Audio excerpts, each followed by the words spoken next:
Baik, Bapak Ibu, terima kasih untuk responnya.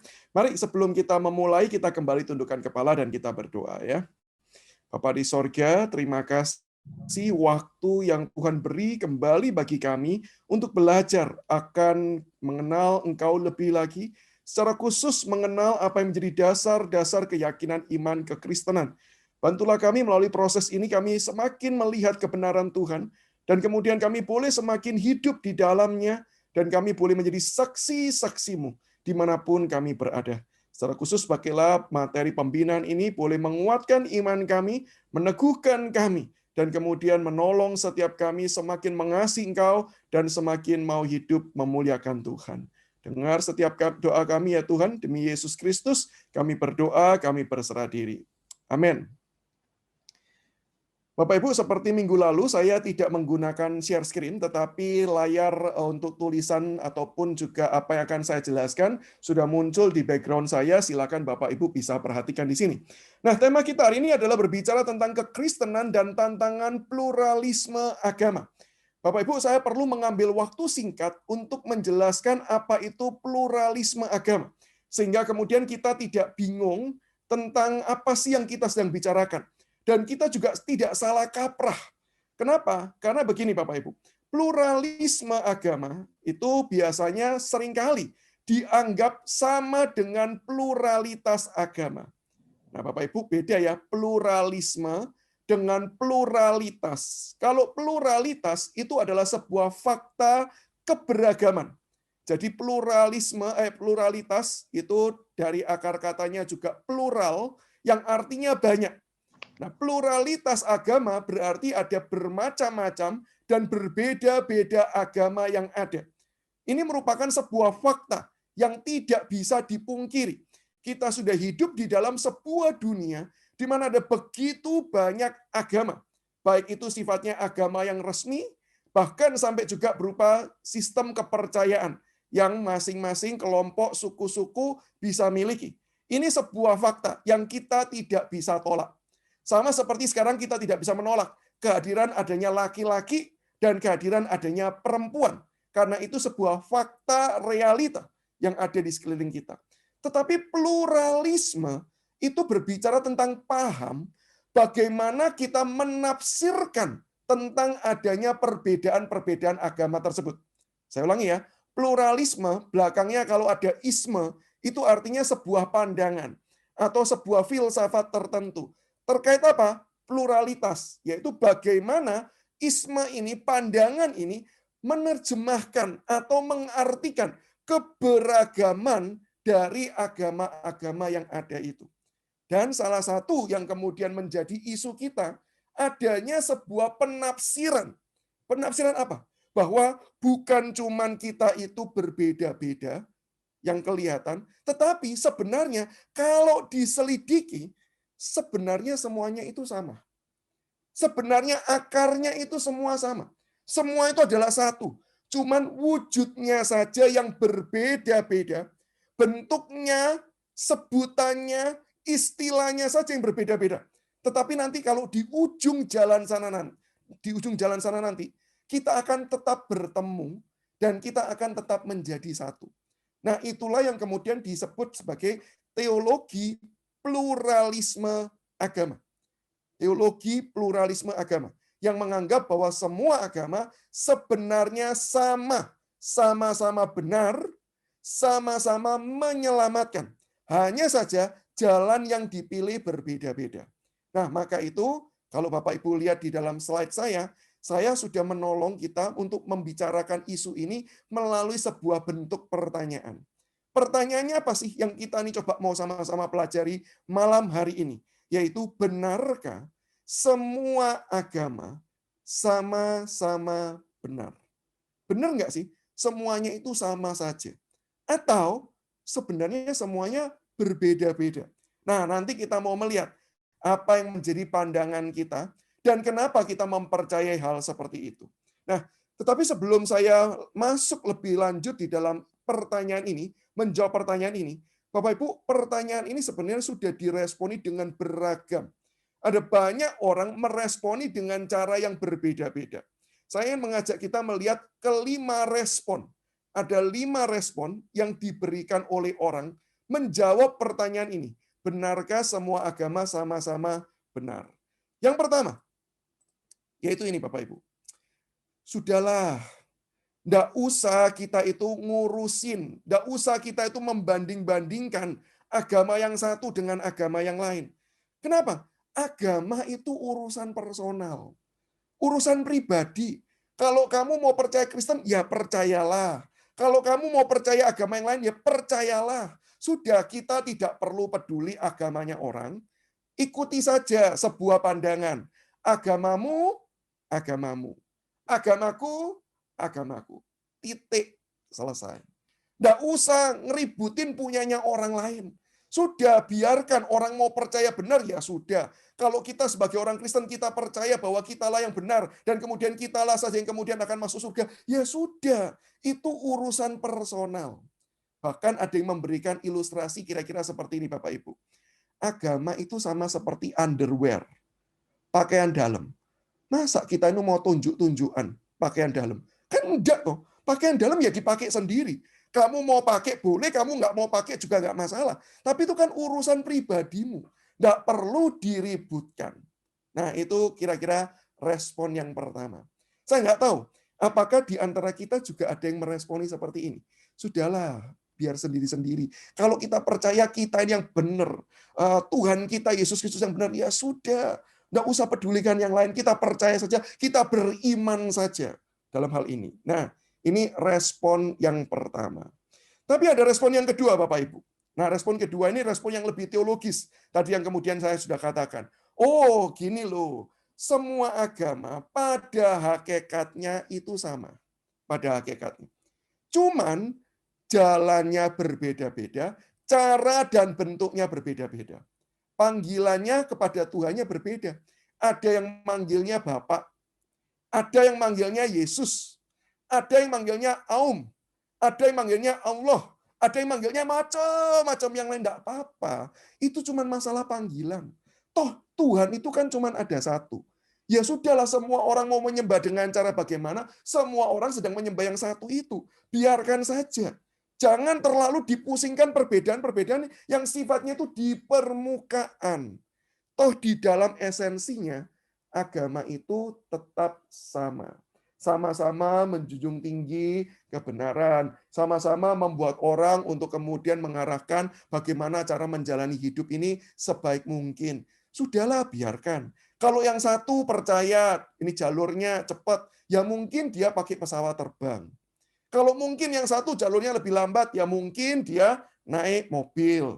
Oh, yang satu mungkin lebih lambat dan tidak terlalu kelihatan, mungkin dia naik kapal selam. Ya terserah lah.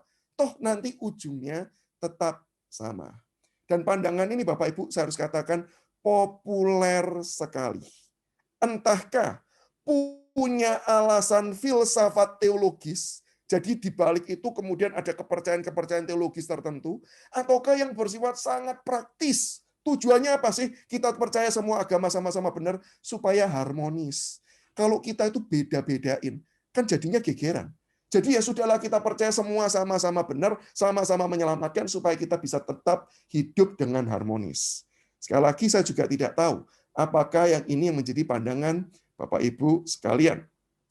Yang ketiga, ada orang yang berpandangan begini, nggak usah ribut, mana benar, mana salah.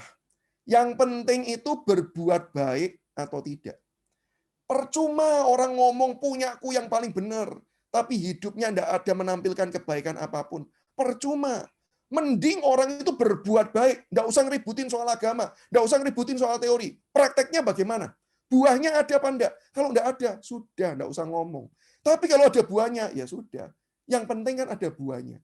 Enggak peduli dia itu benar, enggak peduli dia itu salah. Yang dipentingkan adalah berbuat baik. Nah, ini juga merupakan salah satu pandangan yang populer, Bapak Ibu. Banyak orang yang mengatakan hal ini. Bahkan banyak tokoh-tokoh agama yang juga mengatakan demikian. Baik itu dari kalangan kekristenan, ataupun dari kalangan non-Kristen juga menyetujui akan pandangan ini. Yang keempat, Bapak Ibu. Nah, ini yang mungkin lebih seperti foto di sini nih ya, menuding gitu ya. Kamu tuh ya, mau bahas apakah semua agama sama-sama benar. Pasti kamu mau bilang agamamu kan yang paling benar kan? Pasti mau bilang kan kekristenan yang paling benar kan? Dasar kamu arogan. Dasar kamu sombong. Jangan sombong lah. Orang sombong itu kamu kayak ngesok-ngesok aja. Kayak seolah-olah kamu yang paling benar. Emang kamu tahu? Emang kamu yakin? Dasarnya apa? Buktinya apa? Bahkan ada yang pakai kata-kata seperti Bapak Ibu. Emang kamu panitia surga? Sampai kamu itu bisa tahu siapa yang masuk surga, siapa yang tidak masuk surga. Sudah, jangan arogan. Kita itu harus rendah hati, saling menghargai satu dengan yang lain. Jangan menganggap dirimu paling benar di antara yang lain. Nah, ini pandangan yang keempat. Dan pandangan yang terakhir, Bapak Ibu. Jawaban ini adalah yang paling apatis, gitu ya. Gua nggak peduli. Nggak peduli apa? Nggak peduli mana yang benar, mana yang salah. Masih banyak hidup itu ngurusin yang lain. Nggak usah ngurus-ngurusin seperti ini. Kalau ditanya, kenapa sih kamu kok nggak peduli? Nah, mungkin ada orang yang menjawab demikian. Oh ya, saya nggak peduli. Karena kalau kita itu bicara soal agama, nanti jadinya pasti gontok-gontokan. Pastinya ya, jadi nanti peperangan. Banyak buktinya kalau kita itu terlalu fanatik terhadap agama. Nanti kita itu saling memusuhi satu dengan yang lain. Sudah, hidup itu nggak perlu agama-agamaan. Nah, ini kemudian yang menjadi orang salah satu alasan. Gue nggak peduli. Daripada kemudian nanti kita perang. Tetapi ada juga yang kemudian berkata begini. Kenapa nggak peduli? Loh, karena hidup tuh loh. Tanpa Tuhan juga bisa kok. Buktinya apa? Nah, ini kalau tanya bukti Bapak Ibu, ini menarik. Ada orang berkata begini. Bapak, Ibu, dan rekan-rekan sekalian, kalau boleh jawab jujur. Tapi kali ini saya nggak minta jawaban ya. Dan ini bukan kolom untuk pengakuan dosa ya Bapak Ibu ya. Bukan ya. Tapi coba jawab pribadi dalam hati. Ya. Tanya begini. Bapak Ibu, kalau pernah nggak sih Bapak Ibu ini nggak saat teduh? Nah, ini kalau ada yang jawab, oh nggak pernah Pak, saya saat teduh lancar setiap hari. Wah, itu pasti calon masuk sekolah Alkitab Bapak Ibu ya. Jadi ini orang-orang yang mau belajar Alkitab tuh biasanya begitu gitu ya. Mayoritas orang jawab ya kadang-kadang pernah lah ya, nggak sempat baca Alkitab, lupa gitu kan ya. Terus dilanjutkan pertanyaan gini, waktu Bapak Ibu nggak baca Alkitab, hidupnya sial, langsung semua sial. Hari-hari itu rasanya berat gitu, atau biasa-biasa aja. Nah, biasanya ditambah lagi Bapak Ibu pertanyaan begini, Bapak Ibu pernah nggak sih doa, tapi setelah doa ya tetap tuh nggak dijawab, nggak beruntung, hidupnya menderita. Gitu. Nah, lalu disimpulkan. Jadi kan yang masalah itu bukan kita doa, kita baca Alkitab atau enggak. Kita usaha atau enggak. Kalau kita cuma doa, baca Alkitab, emang tuh pohon itu bisa ngeluarin uang? Kan enggak. Yang penting itu apa? Yang penting itu upaya kita, usaha kita. Jadi dalam hal ini enggak ada urusannya sama Tuhan. Jadi dalam hal ini kita tuh bisa kok hidup tanpa Tuhan. Nah, ini kira-kira 5 respon Bapak Ibu yang muncul ketika kita tuh sedang belajar membicarakan benarkah semua agama sama-sama benar. Nah, di dalam hal ini saya ingin mengajak kita mencoba melihat apa sih yang menjadi respon kekristenan terkait dengan isu ini dan bagaimana menjawab dari 5 jawaban atau 5 respon yang sudah diberikan ini. Mulai dari yang pertama, Bapak Ibu ya. Agama itu urusan personal. Nah, bagaimana pandangan kekristenan? Dalam hal ini, Bapak Ibu, saya percaya bahwa setuju. Saya sangat setuju dan sangat mengamini bahwa di dalam hal memilih dan meyakini tanpa paksaan, agama itu urusan personal. Nggak boleh orang itu memaksakan agama dan keyakinan. Nggak boleh orang itu kemudian mendorong orang lain dengan alasan-alasan tertentu, kemudian untuk mengikuti sebuah keyakinan dengan orang itu sebenarnya nggak ingin. Tetapi karena ada paksaan-paksaan tertentu, maka pada waktu itulah seseorang itu ya sudahlah ngikut aja, demi keuntungan-keuntungan yang lain. Nah, di dalam hal ini saya yakin dan percaya itu tindakan yang salah.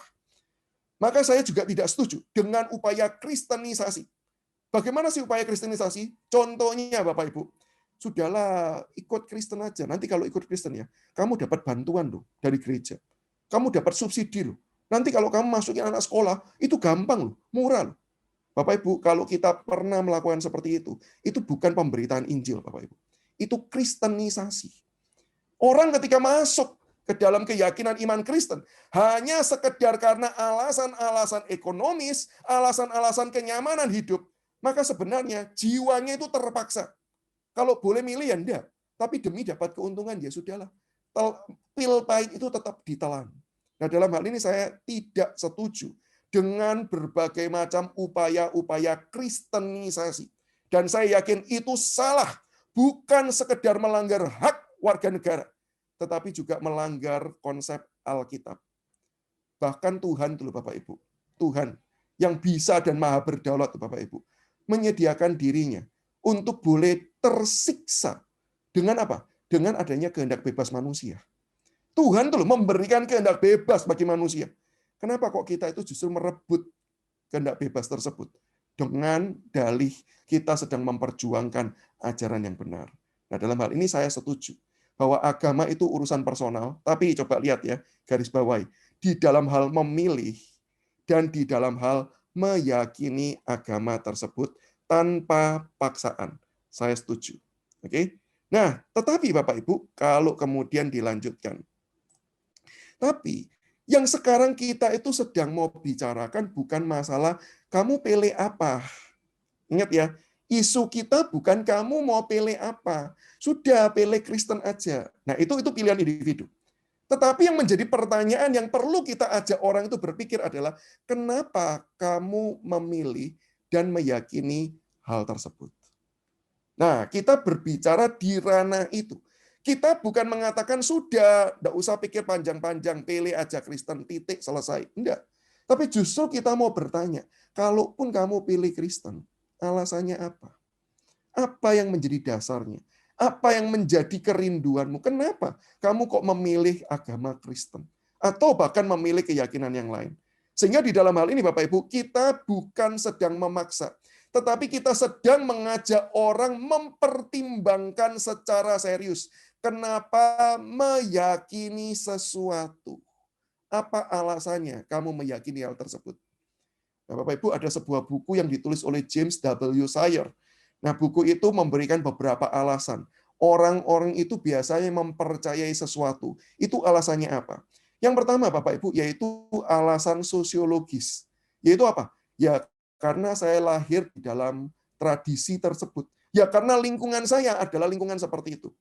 Nah, itu adalah seringkali jawaban orang ketika ditanya, kenapa kamu meyakini pandangan tersebut? Contoh, kenapa kamu meyakini Pancasila? Ini kalau terkait dengan politik. Ya, jawabannya sederhana. Ya, karena saya dididik di negara Indonesia yang mengajarkan tentang Pancasila. Itu jawabannya. Dan ini adalah jawaban yang didasarkan dari faktor sosiologis, lingkungan. Termasuk ketika ditanya tentang urusan agama. Kenapa kamu percaya agama Kristen? Ada banyak orang, bahkan termasuk saya ini, adalah second generation Christian. Second generation orang Kristen yang generasi kedua. Bahkan sebenarnya saya bukan generasi kedua. Saya adalah generasi yang ketiga, Bapak Ibu, di dalam tradisi keluarga saya. Sehingga ada orang yang berkata bahwa iya, ya saya jadi Kristen ya sekedar karena keluarga saya Kristen. Dan kalau ditanya gini, apakah itu bisa menjadi alasan? Oh bisa, bisa. Tapi kalau tanya gini, apakah itu bisa menjadi alasan yang kuat untuk kita mempercayai hal tersebut sebagai satu-satunya hal yang benar dan tepat? Jawabannya tidak. Kenapa? Karena bisa jadi apa yang dipercayai oleh banyak orang, bahkan dipercayai oleh keluarga, bisa jadi itu adalah sebuah hal yang keliru dan yang salah. Bisa jadi. Bisa jadi. Bukankah kita juga tahu, misalnya begini, kalau ada anak dari seorang teroris, apakah berarti anaknya akan menjadi teroris dan harus menjadi teroris? Jelas jawabannya tidak. Dan bukankah itu yang sedang diupayakan dan diperjuangkan? Supaya apa? Jangan sampai pengaruh dari lingkungan yang keliru dan yang salah itu kemudian menurun kepada anaknya. Kalau ditanya, anaknya apakah mungkin tidak mengikuti jejak orang tuanya menjadi teroris? Oh, sangat mungkin. Dan itu kemungkinan besar. Karena apa? Pengaruh lingkungan itu jelas sangat kuat. Tetapi kalau ditanya, apakah itu alasan yang kuat bagi seseorang harus menjadi seperti itu. Jadi karena kamu keturunan teroris, maka kamu harus jadi teroris. Karena kamu keturunan seorang yang, mohon maaf, menjual diri, maka kamu harus menjadi orang yang menjual diri. Jelas kita berkata itu alasan yang tidak logis, tidak rasional. Sehingga kita tidak boleh kemudian memegang sesuatu kepercayaan hanya sekedar faktor sosiologis. Tidak boleh. Tetapi itu tidak bisa dipungkiri, itu terjadi. Oke, secara fakta itu terjadi, tetapi itu tidak boleh menjadi alasan kita berkata, ya sudahlah, saya percaya ini saja. Kenapa? Ya karena keluarga saya begitu, ya karena lingkungan saya begitu. Nah, itu nggak bisa. Atau yang kedua adalah banyak orang yang mempercayai sesuatu, yaitu karena faktor-faktor psikologis. Faktor psikologis. Apa itu faktor psikologis? Ya saya nyaman, saya merasa tenang, saya merasa damai. Kenapa kamu kok mau ke gereja? Kenapa kamu kok percaya Kristen? Ya setiap kali saya datang ke gereja, hati ini terasa tenang. Oh ya, makanya saya mau ke gereja. Bahkan sebagian orang berkata begini, oh ya, kenapa kamu mau pegang kekristenan? Ya karena enak. Dari semua tempat ibadah yang punya AC, full AC, rasanya cuma Kristen deh. Betul kan Bapak Ibu ya? Mayoritas kan enggak pasang AC ya di tempat ibadah ya, walaupun sekarang yang kekinian juga sebagian mulailah renov dan kemudian pasang AC. Tapi kalau zaman dulu kelihatannya yang punya AC itu cuma gereja. Sehingga dia berkata enak. Kalau ibadah duduk kursinya enak, ada AC-nya. Terus seperti masuk ke ini apa? Masuk ke sebuah karaokean. Kenapa? Wah, isinya itu paling banyak nyanyi-nyanyinya. Begitu masuk nyanyi, nyanyi, nyanyi gitu kan. Sampai setelah dengar khotbah nyanyi lagi gitu kan. Dan kemudian ada layarnya besar gitu kan. Ada layar besar, ada teksnya persis karaoke. Dan bahkan lebih enak dari karaoke loh. Kenapa? Bayarnya terserah. Mau bayar boleh, mau nggak bayar juga nggak ada yang mempedulikan. Nah, jadi kok tanya kenapa? Tenang saja, ya enak saja. Kalau tanya gini, secara fakta ada nggak sih orang yang percaya Kristen dengan alasan-alasan psikologi seperti itu? Ada, Bapak Ibu. Ada. Saya pernah menjumpai beberapa orang. Menjawab dengan jujur ya karena sekedar nyaman saja. Dia berkata begini, saya kenapa kok ke gereja? Ya setiap kali saya dengar lagu gereja, kok lagunya enak ya? Lagunya kok nyaman ya? Di hati itu rasanya masuk banget. Ya sudah, saya pilih gereja saja daripada tempat yang lain. Secara fakta ada. Tapi kalau tanya gini, apakah itu bisa menjadi sebuah alasan yang kuat untuk seseorang mempercayai hal tersebut? Jelas jawabannya tidak bisa. Kenapa? Karena faktor psikologis atau yang terkait dengan emosi tidak pernah menjamin kebenarannya. Nggak pernah kan Bapak Ibu? Bisa enggak perasaan kita ini salah? Bukan cuma bisa. Seringkali perasaan kita ini salah. Perasaan bisa nggak sih dijadikan sebagai salah satu alat ukur? Kalau sebagai salah satu alat ukur bisa. Saya harus katakan itu bisa. Tetapi kalau sebagai salah satu alat ukur yang valid, saya ragu. Kalau dikatakan sebagai satu-satunya alat ukur, saya tidak setuju. Oke. Jadi perasaan itu tentu memainkan peranan, tetapi bukan peranan yang sangat signifikan dan sangat penting dan sangat penentu, menjadi penentu, tidak. Saya tidak anti perasaan. Saya seringkali juga kemudian menggunakan teologi emosional ya, bukan artinya berteologi secara emosional, tapi bagaimana kita berteologi dengan melibatkan unsur perasaan. Tentu itu tidak salah, tetapi tidak mungkin perasaan dijadikan sebagai standar penguji satu-satunya kebenaran. Perasaan bisa salah, feeling kita bisa salah. Maka di dalam hal ini Bapak Ibu, kita tidak boleh mendasarkan hanya sekadar dari faktor psikologis. Jadi kalau ditanya kenapa sih kita itu percaya sesuatu, dan bahkan bukan cuma percaya sesuatu loh, kita menyerahkan hidup kita kepada hal tersebut. Ibarat kalau kita sekarang duduk di kursi Bapak Ibu. Kalau kita duduk di kursi, kakinya itu cuma ada satu. Di tengah-tengah. Tidak ada kaki cabang yang lain. Cuma satu itu aja. Dan kemudian semakin lama semakin kecil ke bawah, seperti high heels wanita. Bapak Ibu saya yakin dan percaya, kita tidak langsung duduk kan. Kita akan uji dulu. Kenapa? Nah kalau kita duduk, terus nanti jatuh bagaimana? Tujuan kita duduk kan bukan kita jatuh. Tujuan kita duduk supaya kita bisa bersandar. Kita berserah tubuh kita sepenuhnya kepada kursi tersebut. Jadi alasannya harus apa? Alasannya harus apakah memang ini kursi yang kuat untuk saya duduki atau tidak. Kursi ini kuat atau tidak. Nah, berarti alasannya apa? Alasan logis, rasional, berarti ini ujung-ujungnya adalah ini benar atau tidak. Nah, sehingga di dalam hal ini Bapak Ibu, ketika kita sedang membicarakan isu, mana sih agama yang benar? Kita itu bukan sedang memaksa orang percaya kepada kekristenan, tetapi kita sedang mengajak orang itu berpikir, kalau kamu percaya, apa yang jadi dasar kepercayaan itu? Apakah itu adalah dasar yang benar, dasar yang tepat, atau dasar yang salah atau tidak tepat? Nah, ini area pembahasan kita. Ketika kita berbicara, semua agama sama-sama benar atau tidak. Dan kalau Bapak Ibu tanya, kalau gitu apa dasarnya kekristenan? Percaya, apa dasarnya kita sebagai orang Kristen percaya bahwa kekristenan yang benar? Nah, topik itu sudah dibahas minggu yang lalu, Bapak Ibu. Jadi saya tidak akan singgung-singgung pembelajaran minggu yang lalu. Oke? Lalu yang kedua, Bapak Ibu, bagaimana kemudian menjawab pernyataan bahwa semua agama itu sama-sama benar? Semua itu sama. Jadi jangan kemudian berpikir bahwa hanya kita saja yang benar. Semua itu jalannya beda, tapi ujungnya sama. Ujungnya itu adalah Tuhan. Pertanyaannya adalah, dasarnya apa ya? Orang itu bisa percaya hal ini. Kenapa ya orang itu bisa percaya bahwa semua agama itu sama-sama menyembah kepada Tuhan yang sama? Dasarnya apa? Karena kalau kita itu meneliti, Bapak Ibu, setiap agama, atau saya mau katakan mayoritas agama, mempunyai pandangan yang berbeda-beda. Saya kasih tunjuk, Bapak Ibu, satu konsep aja, yaitu konsep tentang Tuhan. Kalau kita bicara tentang agama, bukankah isu paling utama adalah isu tentang Tuhan? Nah, Bapak Ibu, ini saya coba tampilkan ya di dalam sebuah gambaran yang kartun ya, supaya kesannya kita tidak ngomongin yang sangat serius gitu ya, sampai kemudian kita itu merasa bahwa ini isu apa gitu ya. Nah, ini contoh ya. Yang pertama Bapak Ibu, agama Buddhis atau Buddhisme pada hakikatnya tidak percaya adanya sosok Tuhan yang menjadi sumber segala sesuatu. Saya ulangi ya, Buddhisme pada akarnya, pada dasarnya, tidak mempercayai adanya sosok Tuhan yang menjadi sumber segala sesuatu. Kalau kita merujuk pada ajaran Buddhisme yang pertama, yang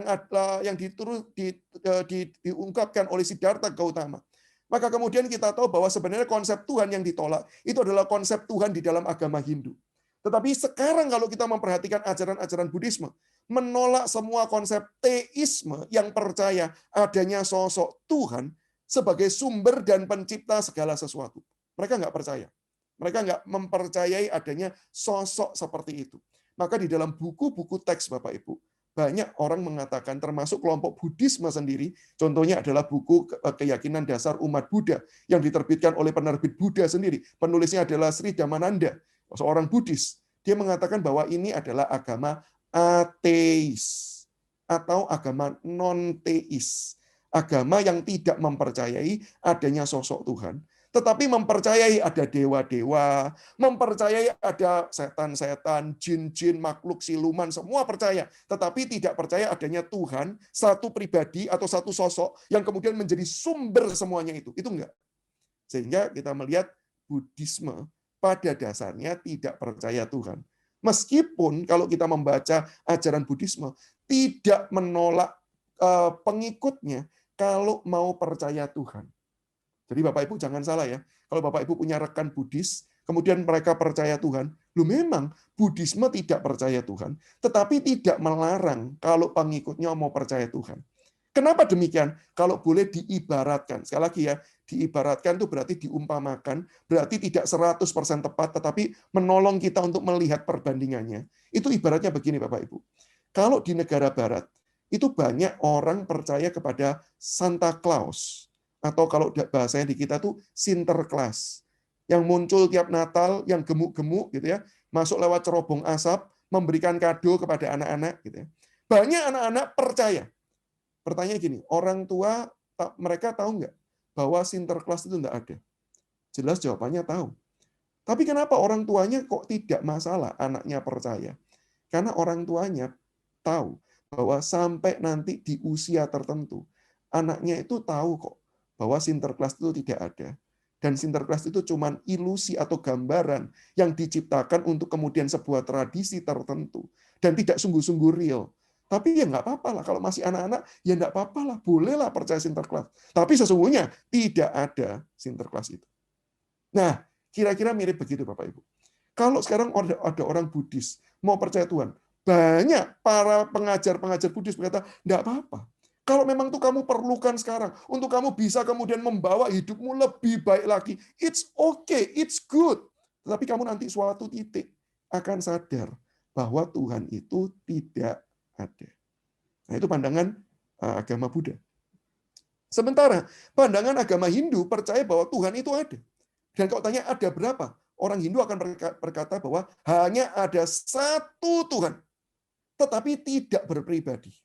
Maka itu kenapa ketika manusia mau mengenali Tuhan, manusia itu memproyeksikan ke dalam berbagai macam bentuk dewa-dewi. Sehingga kalau dituliskan di dalam buku teks, ada berapa dewa-dewi orang Hindu? Jawabannya adalah 330 juta dewa-dewi agama Hindu. Begitu banyaknya. Kenapa? Itu sebuah proyeksi untuk menggambarkan Tuhan yang satu itu yang tidak berpribadi itu. Sehingga kalau disimpulkan, Hindu percaya adanya sosok Tuhan, tetapi itu tidak berpribadi. Buddha tidak percaya adanya hal tersebut. Sekarang kita masuk nih di agama Islam. Islam percaya jelas juga ada satu Tuhan dan percaya ada satu pribadi, yaitu zat itu sendiri. Dan tidak ada yang lain yang setara dengan dia. Hanya ada Tuhan itu saja. Nah, itu kepercayaan Islam. Sehingga kalau tanya, beda enggak dengan kepercayaannya si Buddha? Beda, Buddhisme beda. Dengan Hinduisme? Beda. Lalu kekristenan? Kristen percaya ada satu Tuhan. Esa, ya. Tapi Esa bukan bermakna tunggal. Esa itu artinya unik, artinya kesatuan. Sehingga orang Kristen percaya hanya ada satu Tuhan, satu hakikat Tuhan. Tetapi ada 3 pribadi, yaitu Allah Bapa, Allah Anak, Allah Kudus. Allah Bapa bukan Allah Anak bukan Allah Roh Kudus bukan Allah Bapa. Ketiganya berbeda-beda, tapi ketiganya adalah Allah yang esa itu. Nah, itu pandangan kekristenan. Sehingga Bapak Ibu kalau kita lihat dasar agama ini saja, konsep agama ini saja, dan ini dari sumbernya masing-masing, Bapak Ibu ya, dari keyakinan masing-masing. Maka kita tanya, ini sama atau beda? Bahkan pertanyaannya, ini sekedar beda atau ini bertentangan? Nah, minggu lalu kita juga sudah melihat segala sesuatu yang bertentangan tidak mungkin sama-sama benar. Nah, dari sinilah kita tahu bahwa ketika kita sedang mencari manakah sih, apakah semua agama sama-sama benar, kita punya alasan yang kuat. Kenapa? Karena masing-masing agama di dalam inti kepercayaannya berbeda-beda, bahkan bertentangan. Sehingga kalau bertentangan, secara logika ada yang benar, ada yang salah. Maka kalau ada yang benar, ada yang salah, sangat wajar kalau kemudian kita mencari tahu mana sih yang benar itu. Oke, ini dasarnya Bapak Ibu. Karena bertentangan sehingga kita boleh untuk kemudian mencari tahu manakah agama yang benar, manakah agama yang tepat, manakah agama yang menyelamatkan. Tetapi banyak Bapak Ibu, ada orang yang berpendapat bahwa gini, pernah dengarkah kamu ilustrasi tentang 6 orang buta yang berupaya mengenali gajah? Ada orang buta yang mungkin sebelah sini nih, mana ini jari saya? Oh ini nih. Nah, ketika dia pegang gajah, orang buta ini pegang gajah, dia kan nggak pernah lihat gajah. Seumur hidupnya nggak pernah tahu gajah. Maka begitu dia sedang berusaha mengenali gajah, dituntun kemudian mengenali gajah itu. Dan kemudian dia dalam kebutaannya dia meraba. Terus dia berkata, oh gajah itu ternyata panjang ya.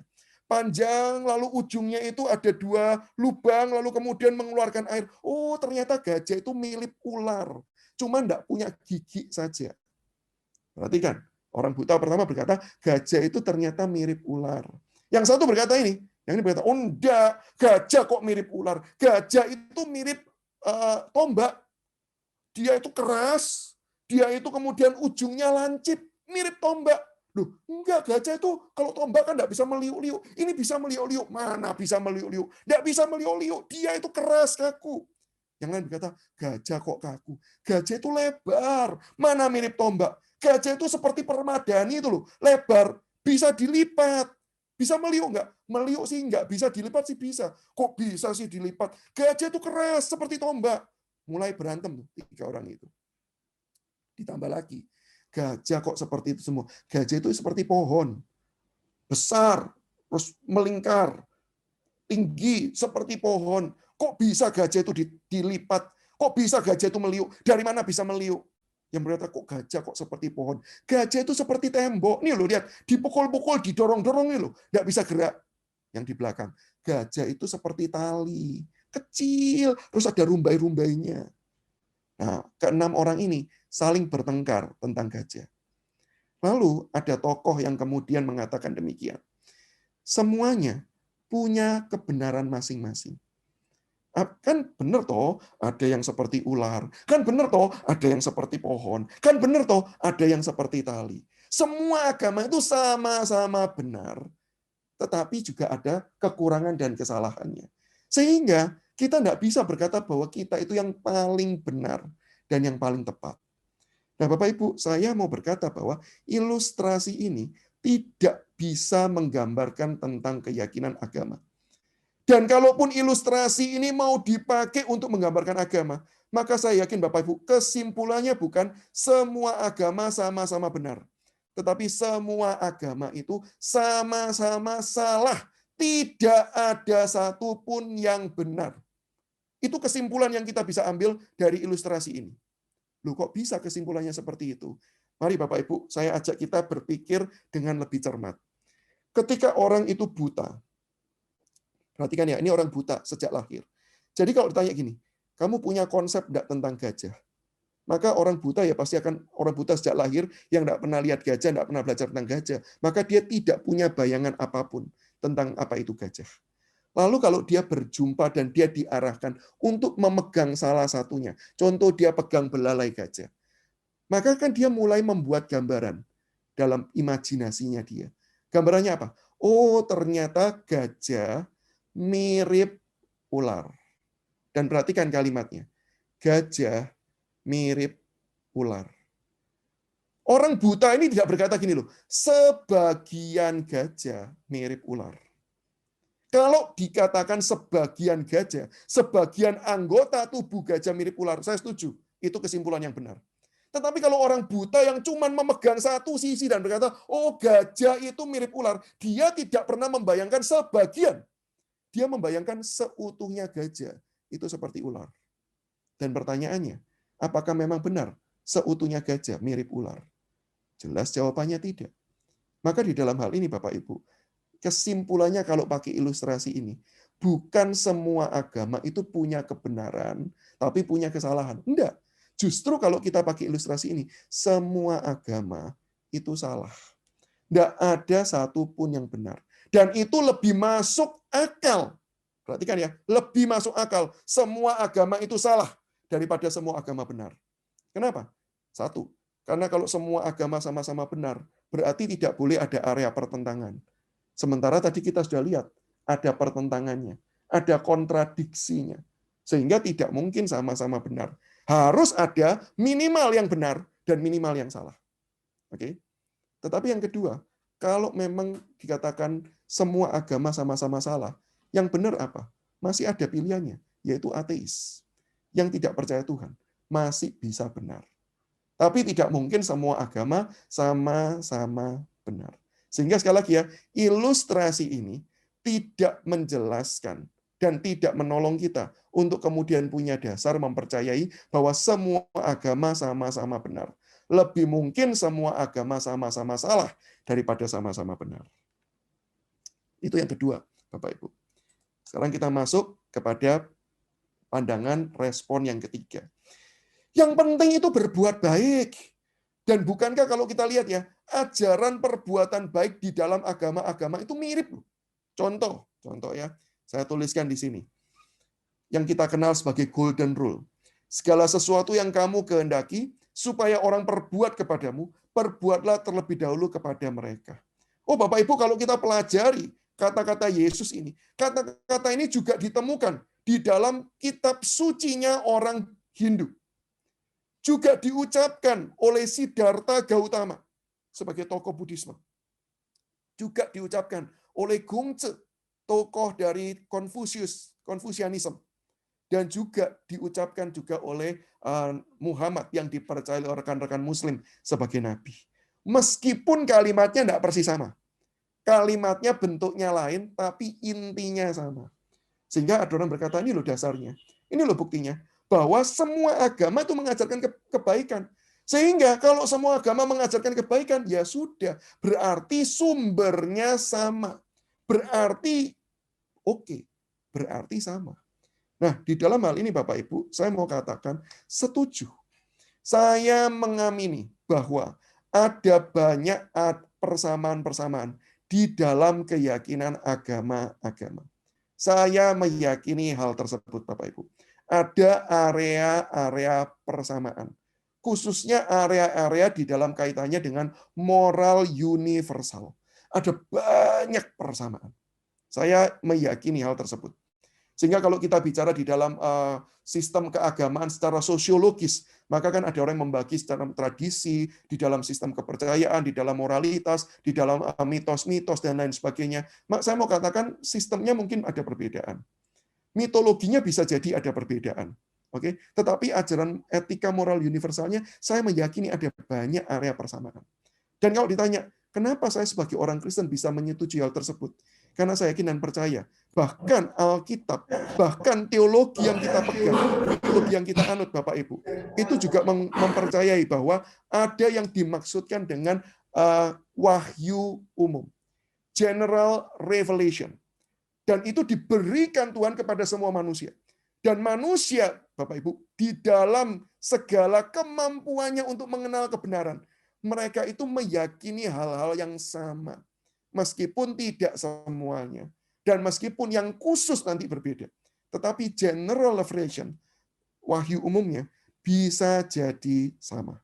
Sehingga saya yakin dan percaya Bapak Ibu, ada kebenaran di dalam agama-agama lain. Ada. Tetapi bukan kebenaran yang konklusif. Dan bukan kebenaran yang membawa kita mengenal pribadi Tuhan yang benar dan yang tepat. Saya ulangi ya, ada kebenaran di dalam agama-agama yang lain, tetapi bukan kebenaran yang utuh, komprehensif, tidak. Dan bukan kebenaran yang mengajak kita mengenal kepada siapakah pribadi Tuhan yang ada itu. Pribadi yang Tuhan yang benar itu. Tidak. Nah, sehingga di dalam hal ini, Bapak Ibu, ketika kita mengenal agama-agama, disinilah yang membuat kita bisa berelasi dengan baik, Bapak Ibu. Kenapa? Ya karena kita percaya ada kebenaran-kebenarannya. Sehingga kita boleh untuk melihat, kita boleh untuk mempelajari, bukan untuk mempercayai. Kita lihat. Dan kita kalau menemukan ada hal yang baik, yang diajarkan, kita bisa apresiatif. Salah satu hal, Bapak Ibu, setelah saya mempelajari agama-agama, saya sangat respect. Dan kemudian saya sangat menghargai konsep duka yang dilahirkan di dalam Buddhisme. Yang menganggap hidup itu adalah hidup yang penuh penderitaan. Karena bagi saya, konsep Kristen juga mengajarkan hal yang sama. Mazmur 90 mengatakan dengan jelas, hidup ini 70 tahun, kalau kuat 80 tahun. Dan bukankah isinya adalah penderitaan, kesusahan. Sehingga kalau kita lihat, agama Buddhisme ketika mengajarkan hidup manusia itu masalah utamanya adalah penderitaan duka. Kita bisa berkata, amin. Walaupun kalau tanya gini, konsep dukanya sama enggak? Konsep kenapa kamu menderita? Oh beda, beda. Akarnya beda. Tetapi ada titik-titik persamaan, dan saya perlu tegaskan ini. Persamaannya di dalam permukaan, bukan di dalam esensinya. Ingat ya, di area-area permukaan, di area-area moral universal, banyak sekali persamaan. Banyak. Tetapi untuk di area-area esensial, area-area yang menentukan, maka di situ kita melihat perbedaan dan pertentangan. Sebagai contoh cepat, kita orang Kristen percaya keselamatan hanya didapatkan melalui iman karena anugerah Allah diberikan kepada setiap kita secara cuma-cuma ketika kita mempercayai Yesus Kristus sebagai pribadi Allah kedua yang datang menjadi manusia, yang kemudian menyatakan kasih dan karya Allah, keselamatan Allah melalui karya kayu salib dan kebangkitannya. Dan hal itu jelas berbeda dengan pandangan Islam, Jelas berbeda dan bertentangan dengan pandangan Buddhisme, jelas beda dan bertentangan juga dengan pandangan Hinduisme, Konfusianisme, dan agama-agama yang lain. Nah, area yang fundamental beda. Tapi yang di permukaan ada titik-titik persamaan dan pertemuannya. Dan ketika ditanya Bapak Ibu, gimana bicara soal kebaikan? Nah, ini Bapak Ibu. Kebaikan itu problemnya tidak berdiri sendiri. Kebaikan agama-agama, Bapak Ibu, itu dibangun konsep moralitas, konsep kebaikan itu dibangun dari doktrin yang dipercayai oleh keyakinan tersebut. Konsep kebaikannya itu tidak berdiri sendiri, tetapi konsep ini bisa muncul karena apa? Ada fondasi teologisnya. Nah, fondasi teologisnya inilah yang menyebabkan ada perbedaan-perbedaan juga, termasuk di dalam wilayah kebaikan. Jadi kalau dikatakan gini, kenapa sih kok orang itu harus bermoralitas baik? Setiap agama bisa punya jawaban yang berbeda, Bapak Ibu. Sebagai contoh, saya tekankan satu aja tentang kekristenan. Kenapa sih orang Kristen menekankan pada perbuatan baik? Jawabannya satu, karena kita sudah merasakan kasih Kristus yang luar biasa. Kasih Allah Tritunggal yang luar biasa di dalam kehidupan setiap kita. Sehingga kita itu berbuat baik. Karena, bukan supaya. Tetapi ajaran yang lain, banyak yang menekankan kamu berbuat baik supaya. Apalagi kalau sudah masuk ke ranah, ya supaya nanti reinkarnasimu, supaya nanti rebirth-mu, kelahiran kembalimu, itu kamu menjadi pribadi lebih baik. Maka di dalam hal ini, meskipun di permukaan sama-sama menekankan perbuatan baik, saya mau tanya, perbuatan baiknya sama enggak? Kalau dipelajari sungguh-sungguh, jawabannya berbeda. Wujudnya bisa sama enggak? Wujudnya ada yang sama. Wujudnya ada yang sama. Tetapi tidak selalu sama. Ada yang sama, tapi tidak selalu sama. Tapi yang perlu kita lihat, setiap ajaran kebaikan itu lahir dari doktrinal agama tersebut. Saya ambil contoh yang sederhana Bapak Ibu ya. Soal makan. Makan apa sih yang boleh? Bapak Ibu kalau tanya sama orang Buddha ya, orang Buddhis ya, orang Buddhis akan berkata begini, menurut ajaran kami, lebih baik dan yang dianjurkan, tidak makan daging-dagingan. Tidak makan daging-dagingan. Semua daging lebih baik tidak dimakan. Oke, kalau ditanya gini, kenapa seperti itu? Alasannya doktrinalnya begini, karena kalau kita makan, itu berarti kita masih mengingini. Kalau kita masih mengingini, berarti kita masih terikat dalam sistem duka. Maka kita nanti akan terlahir kembali. Maka kita harus belajar untuk melepaskan keinginan kita. Yaitu dengan cara apa? Ya berusaha. Salah satu yang paling praktis, ya jangan makan daging-dagingan. Nah, itu pandangan doktrinal mereka. Tapi kalau tanya sama orang Hindu bilang gini, kamu jangan lebay lah orang Buddhis. Semua itu boleh dimakan. Kecuali apa? Kecuali sapi. Kalau tanya, kenapa kok sapi tidak boleh? Jawabannya, karena sapi itu binatang suci. Perhatikan alasannya. Sapi itu suci. Orang Buddhis bilang gini, kok ada sih binatang suci? Binatang ya binatang. Tidak ada yang suci, tidak ada yang lain apa-apa. Tapi kita itu harus tidak makan semuanya, supaya kita tidak terlahir kembali terus-menerus.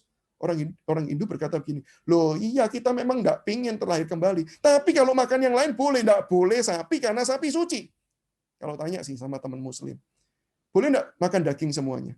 Maka orang muslim bilang, boleh, kecuali yang haram. Apa yang haram? Ya contohnya salah satunya yaitu babi. Betul kan? Babi itu haram. Enggak boleh dimakan. Orang Hindu bilang gini, babi kok haram? Babi itu halal. Enak, boleh dimakan. Yang enggak boleh sapi. Sapi itu karena suci. Orang Islam bilang, astagfirullah. Enggak ada binatang suci. Yang ada itu haram. Orang Buddha bilang apa? Semua nggak usah dimakan, supaya nggak duka. Sekarang kalau tanya sama orang Kristen, hei orang Kristen, boleh nggak makan semua daging-dagingan? Orang Kristen bilang gini, boleh. Si orang Hindu bilang gini, kecuali sapi kan?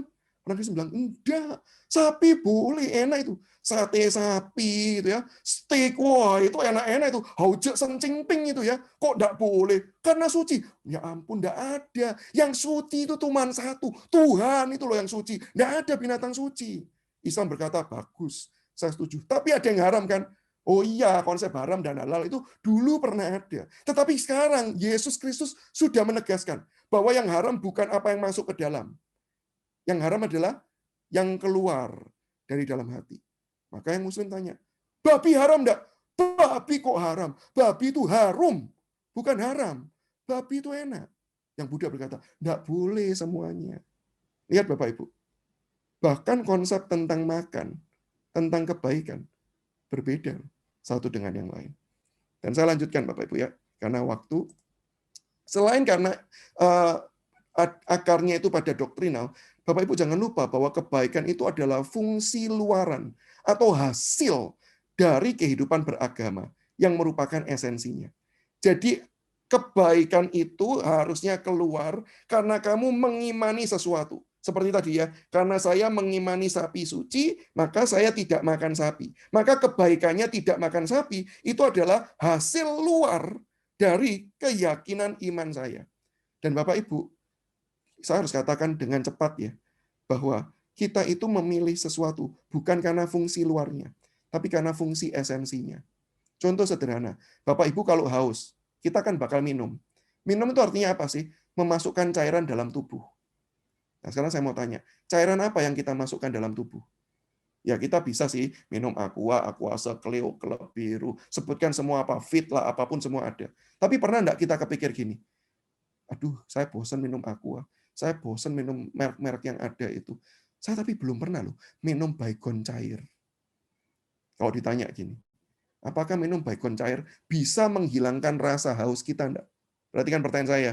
Bisa enggak minum Baygon cair menghilangkan rasa haus kita? Jawabannya bisa, Bapak Ibu. Please don't try it at home. Jangan dicoba ya. Pak Edi minta maaf kalau nanti ada yang mencoba, itu di luar tanggung jawab saya sebagai pembicara Pak Edi ya. Ini cuma ilustrasi. Kalau ditanya ini, benar enggak sih minum Baygon cair bisa menghilangkan rasa haus? Bisa Bapak Ibu. Bahkan saya mau katakan, di dalam dosis tertentu, kita enggak akan haus selama-lamanya Bapak Ibu. Kenapa? Sudah pulang ke rumah Bapak di surga. Oke. Tapi kita kan enggak pernah toh berpikir ketika haus minum Baygon cair. Kenapa? Karena kita bukan nyari cairnya. Kita nyari isi di dalamnya apa. Betul nggak? Cair, penting nggak? Penting. Tapi lebih penting, isi di dalamnya apa. Maka saya mau katakan, kebaikan itu penting nggak? Penting. Tetapi bukan itu yang menentukan. Yang menentukan adalah apa yang ada di dalamnya. Oke? Dan saya masuk ke bagian yang keempat. Kamu jangan arogan. Kamu jadi orang Kristen kok kamu itu sok merasa paling benar. Kamu itu arogan. Maka saya mau katakan begini Bapak Ibu, saya harus mengakui setuju, ada banyak orang-orang yang beragama secara arogan. Arogan itu artinya sok benar sendiri, merasa diri lebih superior dibandingkan orang lain. Saya harus katakan itu ada secara praktek. Bahkan saya mau katakan ada orang Kristen yang arogan. Termasuk ada orang Kristen yang penginjilan dengan cara arogan. Merasa apa? Aku harus menginjili dia. Kenapa? Karena kalau enggak aku injili, pasti dia akan masuk neraka. Dia ini hidupnya sedang berjalan ke neraka, cuma dia nggak sadar. Saya ini sudah punya keselamatan di dalam Yesus. Saya pasti masuk surga, maka saya harus injili dia. Kalau enggak gitu, dia akan masuk neraka. Bapak Ibu, saya mau katakan, itu motif yang salah di dalam pemberitaan Injil. Itu motif arogansi. Sehingga saya tetap setuju sih, dalam prakteknya banyak orang beragama, termasuk orang Kristen itu yang arogan. Tetapi saya mau katakan, ketika kita berusaha mencari tahu mana yang benar dan mana yang salah, itu bukan arogansi. Sekali lagi ya, upaya kita untuk mencari tahu mana benar, mana salah, itu tidak arogan. Kalau kemudian kita percaya, oh saya percaya kekristenan ini adalah yang benar, itu bukan tindakan arogan, Bapak Ibu. Sekali lagi, itu bukan tindakan arogan. Karena setiap kita itu pasti memutuskan mana yang kita percayai dan mana yang kita tidak percayai. Bahkan termasuk orang yang berkata, saya mau percaya semua agama sama-sama benar. Dia pun mempercayai pandangan itu sebagai pandangan yang benar. Dan dia akan menyalahkan pandangan yang berbeda dengan dia. Contohnya apa? Dia akan menyalahkan orang Kristen yang percaya bahwa hanya kekristenan yang benar. Kenapa? Karena dia mempercayai bahwa pandangan dialah yang benar. Sehingga kalau mempercayai sesuatu sebagai kebenaran sama dengan arogan, maka semua orang di dunia ini arogan, Bapak Ibu. Tidak ada yang tidak arogan. Oke? Jadi mempercayai sesuatu sebagai kebenaran tidak arogan. Dan lebih lanjut Bapak Ibu, kekristenan juga tidak mengajarkan kita arogansi. Kekristenan itu justru anti arogansi. Kalau kita hidup di dalam iman kekristenan yang sejati, kita itu tidak akan arogan. Kenapa? Karena kekristenan memberitahu identitas kita yang sejati. Siapa kita? Orang Kristen tidak disebutkan identitas yang sejati adalah kita ini adalah anak-anak Allah. No. No. Bapak Ibu kalau tanya ya, identitas orang Kristen yang sejati itu apa? Selalu dimulai dengan satu. Ciptaan Allah. Sesuai dengan gambar dan rupa Allah. Tetapi yang kemudian berdosa. Penekanannya di situ. Kita ini memang benar, diciptakan menurut gambar dan rupa Allah. Tapi ujung-ujungnya kita ini berdosa. Dan tidak ada orang satupun yang tidak berdosa. Kecuali Yesus Kristus, karena dia Allah yang menjadi manusia. Perhatikan, dengan pengakuan ini, sebenarnya semua orang Kristen diajak apa? Rendah hati satu dengan yang lain. Tidak ada satu orang pun di antara kita itu lebih baik dari orang yang lain. Tidak ada. Tetapi identitas kita tidak stop sampai di situ. Identitas kita apa? Tetapi kita adalah orang yang juga sudah diselamatkan. Perhatikan, bukan karena kita sudah mempunyai banyak perbuatan baik. Tetapi apa? Karena anugerah Allah. Atau dengan kata lain, kita ini tidak bisa, tapi dikasih.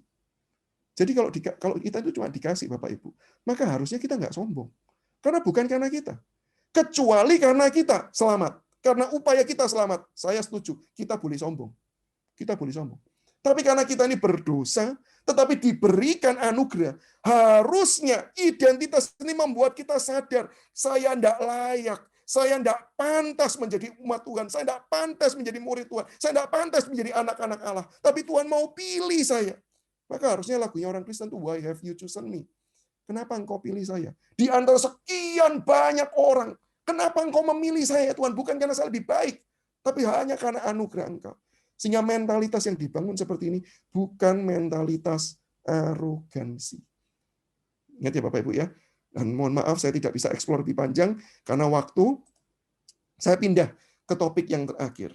Gue nggak peduli, saya nggak peduli mau mana yang benar, nggak peduli dah. Karena tadi itu bisa menimbulkan perang dan saya nggak perlu akan Tuhan. Maka Bapak Ibu saya mau katakan yang pertama-tama begini. Yesus Kristus tidak mengajarkan kita untuk memaksa, memerangi, bahkan melukai orang lain. Tidak, Bapak Ibu. Sehingga kalau dikatakan, kalau kita hidup sebagai orang Kristen, yang fundamentalis, percaya bahwa keyakinan saya yang benar, percaya bahwa hanya Yesus Kristus itu yang benar, Bapak Ibu, itu tidak akan menolong, tidak akan membuat kita menjadi orang memerangi agama lain. Tidak. Karena apa? Karena kalau betul-betul kita mengikut Yesus, kita itu justru merendahkan diri, menjadi hamba bagi yang lain. Bukan menjadi Tuhan. Karena Yesus ini berkata, kalau aku yang adalah guru dan Tuhanmu melayani engkau, maka haruslah kamu satu sama lain juga melayani. Itu kepada sesama orang Kristen. Bahkan Yesus berkata, kalau ada yang membenci kamu, memusuhi kamu, maka Yesus berkata apa? Kasihilah mereka. Sehingga kalau kita betul-betul menghidupi iman Kristen, saya yakin dan percaya bahwa kita tidak akan mempunyai mentalitas peperangan. Oke? Orang Kristen yang mempunyai mentalitas peperangan adalah orang Kristen yang salah mengikut Yesus. Dia tidak mengikut Yesus, tetapi mungkin dia mengikuti aliran-aliran teologi tertentu. Dan itu tidak mewakili Yesus Kristus. Oke? Dan yang berikutnya, manusia memang bisa hidup kok tanpa agama. Perhatikan ya, kalau ditanya, oh kita bisa hidup kok tanpa Tuhan. Saya mau katakan, yang benar adalah kita bisa hidup tanpa agama. Tapi kita tidak mungkin bisa hidup tanpa Tuhan. Kenapa? Karena ketika kita mau hidup tanpa Tuhan, pertanyaannya kita nggak akan bisa. Hidup kita senantiasa ditopang oleh Tuhan. Bahkan ketika kita menolak Tuhan pun, kita menolak Dia dengan anugerah Tuhan. Sehingga manusia tidak mungkin bisa hidup tanpa Tuhan. Karena manusia sebagai contoh, berusaha mencari di dalam hidupnya itu pemenuhan atas dirinya. Manusia itu ibaratnya seperti ada sesuatu diri yang kosong dan dia berusaha memenuhi hal yang kosong tersebut. Pertanyaannya, kita mau memenuhi dengan apa? Kita mau memenuhi dengan harta benda, kita tidak akan sanggup. Artinya apa? Punya banyak harta pun kita tidak akan pernah merasa puas. Itu artinya apa yang kita jadikan pemuas tidak tepat. Sama seperti contoh, kalau kita haus, kita minum air laut. Banyak peneliti, banyak orang mengatakan bahwa kita akan semakin haus. Kenapa? Ya karena memang air laut tidak untuk diminum. Jadi itu salah, alat pemuas yang salah. Kalau kita berusaha memuaskan diri kita hanya dengan menambah harta, maka kita tidak akan pernah puas. Kita berusaha memuaskan diri kita dengan memiliki kuasa, kita juga tidak akan puas. Kenapa? Di atas langit selalu ada langit. Itu kebenaran umum yang kita lihat. Di atas pemerintah selalu ada pemerintah. Kita tidak pernah menjadi orang paling kuat selama-lamanya. Tidak bisa. Sehingga kalau tanya, bagaimana kita bisa puas? Maka saya percaya jawaban C.S. Lewis itu adalah jawaban yang paling tepat. Jikalau tidak ada satu pun di dalam dunia ini yang bisa memuaskan kita, berarti itu memang kita bukan diciptakan untuk dunia ini, melainkan kita diciptakan untuk Tuhan.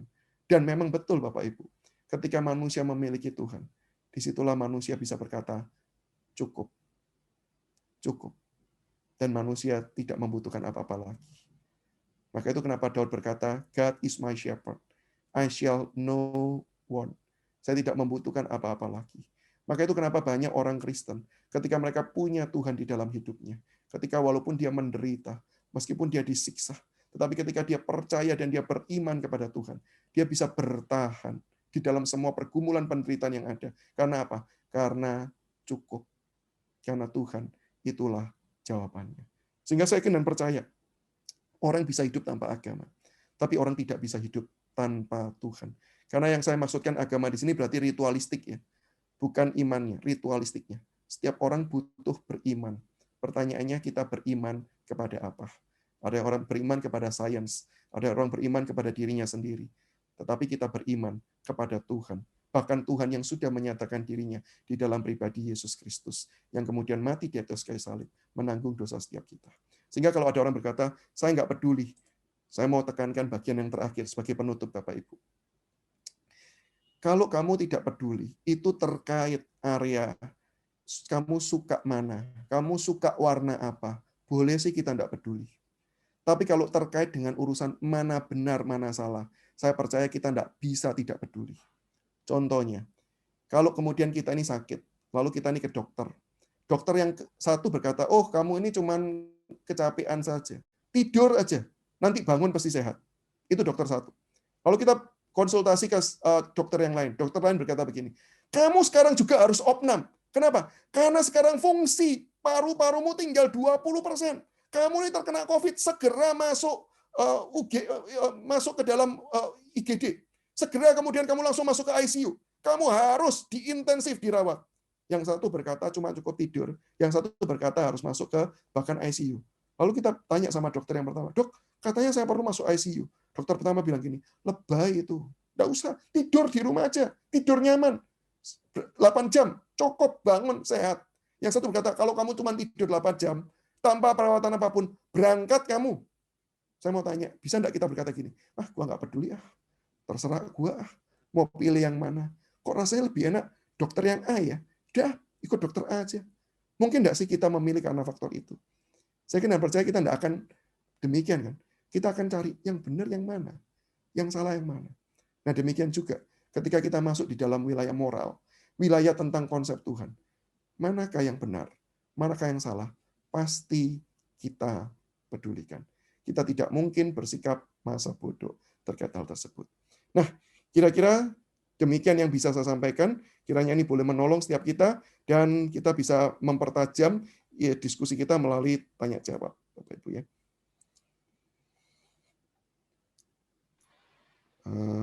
Di tempat saya sudah ada beberapa pertanyaan. Apakah ini langsung saya jawab, Pak Michael, atau boleh bagaimana? Langsung dijawab aja, soalnya di chat ini yang umum sudah ada 2 juga. Ya, betul. Langsung dijawab aja satu deh. Oke, ya baik, saya jawab ya.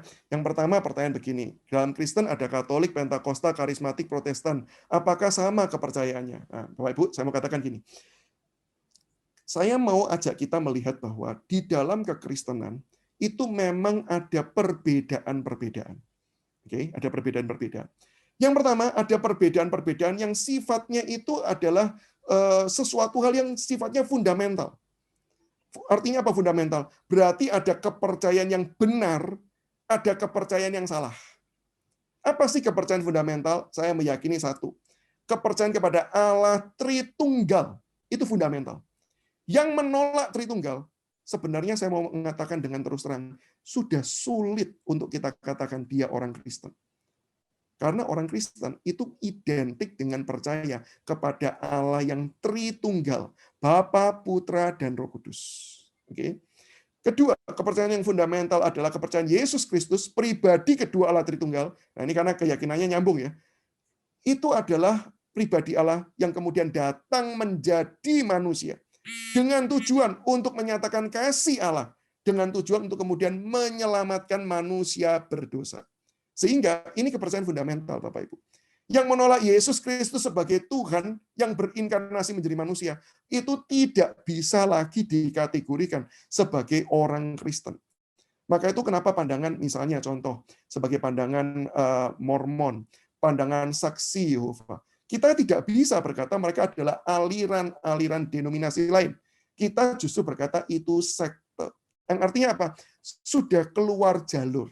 Tidak bisa dikategorikan untuk kekristenan. Yang ketiga, kita percaya bahwa keselamatan didapatkan melalui anugerah Allah. Keselamatan datangnya dari anugerah Allah, diterima melalui iman kepada Yesus Kristus. Nah, itu fundamental, Bapak Ibu. Kalau yang menolak itu, kita juga sulit mengatakan bahwa dia adalah benar-benar orang Kristen. Dan berikutnya, misalnya juga percaya bahwa Alkitab itu adalah firman Allah yang dinyatakan kepada manusia dengan cara Allah memakai setiap pribadi-pribadi untuk menyatakan tentang pribadi dan karyanya untuk bisa dipelajari dan dikenali seluruh manusia di segala tempat dan di segala zaman. Oke, nah itu kepercayaan fundamental. Bagi yang menolak itu, maka kita bisa katakan, nah ini agak sulit disebut sebagai orang-orang Kristen. Oke, sulit disebut demikian. Tetapi itu yang pertama, jadi ada benar, ada salah. Tetapi ada yang berikutnya adalah yaitu perbedaan di dalam cara menafsirkan. Area-area yang sifatnya itu sangat signifikan. Oke, sangat signifikan. Sebagai contoh, ada perbedaan bagaimana tentang cara menafsirkan, yaitu tentang bagaimana Allah itu menyelamatkan. Ada yang percaya bahwa murni anugerah Allah. Ada yang percaya betul ada anugerah Allah, tetapi juga ada usaha manusia. Nah, Bapak Ibu, di dalam hal ini, saya mau tegaskan bahwa mereka yang percaya pandangan Calvinisme, percaya pandangan Armenianisme, sebenarnya secara fondasinya percaya bahwa keselamatan melalui Yesus Kristus. Yang fundamental sama. Tetapi cara menafsirkan final tidaknya berbeda. Hingga di dalam hal ini saya cenderung berkata gini, saudara seiman, cuman ada yang benar, ada yang salah. Ingat ya, ada yang benar, ada yang salah. Tetapi tetap saudara seiman. Karena apa? Yang fundamental tetap dipegang. Tidak meleset yang fundamental. Tetapi cara melanjutkannya atau cara kemudian memegang paham teologinya itu kemudian ada yang menafsirkan Alkitabnya dengan cara-cara tertentu yang kita katakan bisa jadi salah dan keliru. Oke. Tetapi ada yang wilayah ketiga, yaitu apa? Wilayah yang kemudian dikatakan bahwa ada orang-orang atau pandangan-pandangan kekristenan yang berbeda di dalam cara menafsirkan Alkitab yang sifatnya itu non-esensial. Non-esensial. Jadi artinya apa? Sesuatu hal yang ya tidak esensi sih. Sebagai contoh, boleh nggak sih pendeta wanita? Ada gereja yang tidak boleh pendeta wanita. Dan setahu saya Elion punya pendeta wanita. Saya Jemaat Gloria, saya baru punya beberapa tahun lalu pendeta wanita. Sebelumnya juga tidak punya pendeta wanita. Ya. Tapi ada gereja yang menolak keras. Pendeta wanita tidak boleh. Kenapa? Didasarkan dari tulisan Paulus di dalam Korintus. Nah, bagi saya gini loh. Dalam hal ini perbedaan menafsirkan Alkitab. Tetapi non-esensial. Yang tidak mempengaruhi akan keyakinan-keyakinan fundamental sama sekali. Dan di dalam hal ini gimana? Saya cenderung berkata ya sulit untuk kemudian dibenarkan 100% dan disalahkan 100%. Oke? Dan dalam hal ini saya mengakui bahwa boleh kok kita berbeda. Dan tidak masalah. Kalaupun kita bertumbuh di gereja yang ada pendeta perempuan, ya nggak apa-apa. Kalau kita bertumbuh dan di gereja pendeta yang tidak ada perempuannya, juga nggak apa-apa. Atau berikutnya, mau baptis selam atau mau baptis percik. Bagi saya, ini non-fundamental esensial. Karena apa? Simbolnya sama-sama pakai air. Sehingga kalau kita ada di gereja yang baptis selam, it's okay. Kalau ada yang dibaptis dengan percik, juga tidak masalah. Tetapi yang tidak boleh adalah saling memaksa. Oh, kamu kalau belum baptis gaya A, berarti belum sah kamu ya. Harus dibaptis ulang. Nah, itu yang tidak ada dasar teologisnya. Nah, yang berikutnya ada perbedaan karena faktor tradisi. Sehingga kalau ada perbedaan dalam faktor tradisi, Bapak Ibu, dalam hal ini kita harus mengakui tradisi tidak punya otoritas lebih kuat daripada Alkitab. Sehingga semua tradisi perlu dicek di dalam kebenaran firman Tuhan. Ada gereja yang bertumbuh di dalam tradisi ibadah yang sangat tenang, penuh dengan liturgi yang teratur, gitu ya. Ada gereja yang kemudian berasal dari tradisi yang lebih non-liturgikal, walaupun saya tidak bisa mengatakan itu tidak ada liturgi sama sekali. Jelas kita bisa melihat ada liturginya, tetapi tidak teratur, gitu ya. Dalam hal ini saya mau katakan, ya enggak masalah. Asalkan gereja itu bertumbuh di dalam pengajaran firman, asalkan gereja itu melakukan misi kerajaan Allah, maka kita bisa berkata itu sesuatu perbedaan yang kita bisa syukuri. Dan kemudian kita bisa melihat kekayaan dan keragamannya. Dan yang paling terakhir, ada gereja yang berbeda di dalam hal penjangkauannya.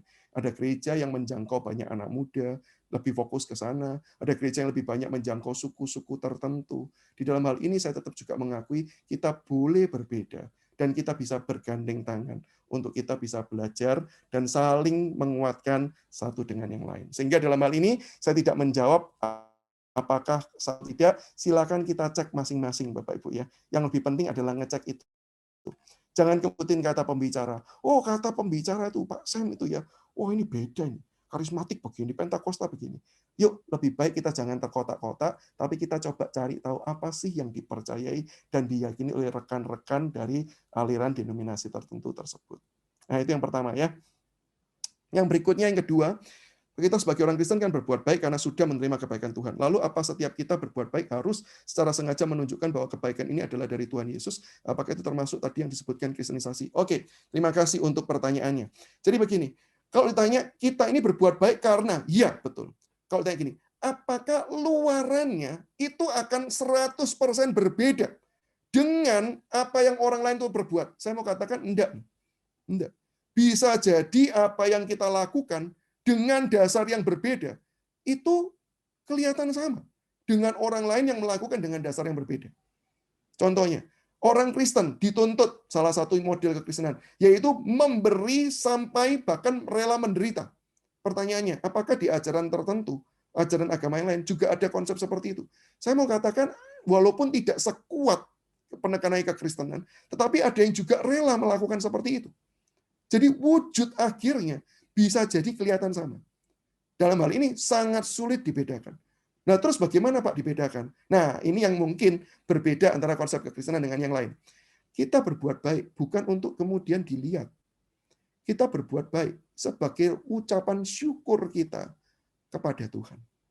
Ingat ya, kita berbuat baik bukan supaya orang tuh lihat kita, dia baik loh, dia baik loh. Tapi kita berbuat baik sebagai ucapan syukur kita kepada Tuhan.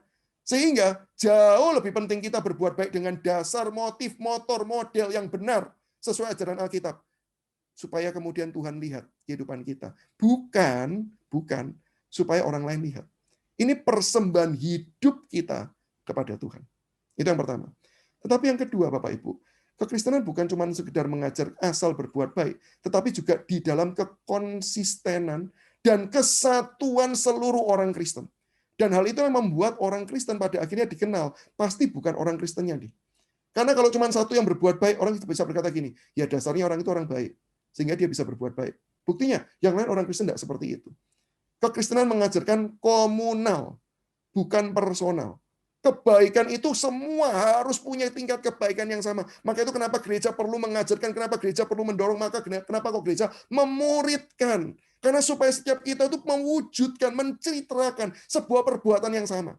Dan ketika semua orang Kristen itu mempunyai gambaran yang mirip, tidak persis sama ya. Karena Yesus tidak mengajarkan menjadikan semua itu satu, tetapi mengajarkan kesatuan, yang artinya ada perbedaan dan keunikan. Tetapi semuanya itu terangkai menjadi satu.